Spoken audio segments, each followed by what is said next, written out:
What do you mean it didn't appraise? Well, the appraiser did not think the house is worth how much you're paying for it. Well, that's a bunch of bull. I mean, the appraiser works for me, right?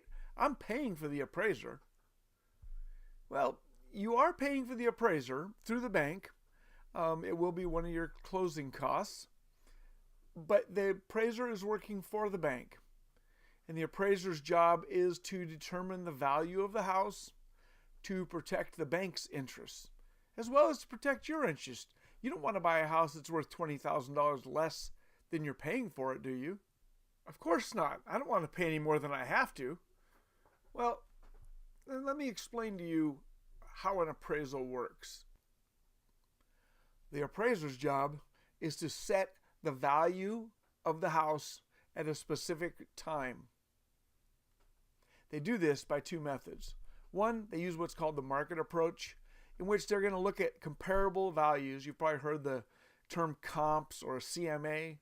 So they're going to look at houses that are similar in size, location, and condition to the house that you're purchasing. And they're going to look at what those houses sold for in the recent past. And they're going to be able to come up with a comparable value. The second method an appraiser is going to use is the cost method. With the cost method, they're going to determine what it would cost to build and replace that exact home.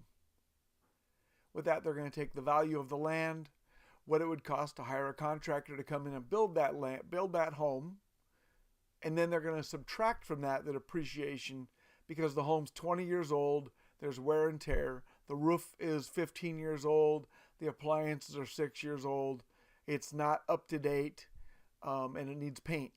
So they're going to take those things into account and come up with their cost price. And then they're going to take the cost price with their market price and come up between the two of them with their appraised value based on their experience and their knowledge of the market. And that's the price they're going to put on your home. So that's what the appraisal is like, and that's how it works. And if the appraisal comes in low, then there's a whole nother conversation, and you're going to sit down with your realtor or your broker and have that conversation with them to deal with that situation. Good luck, and we'll see you tomorrow on day 10.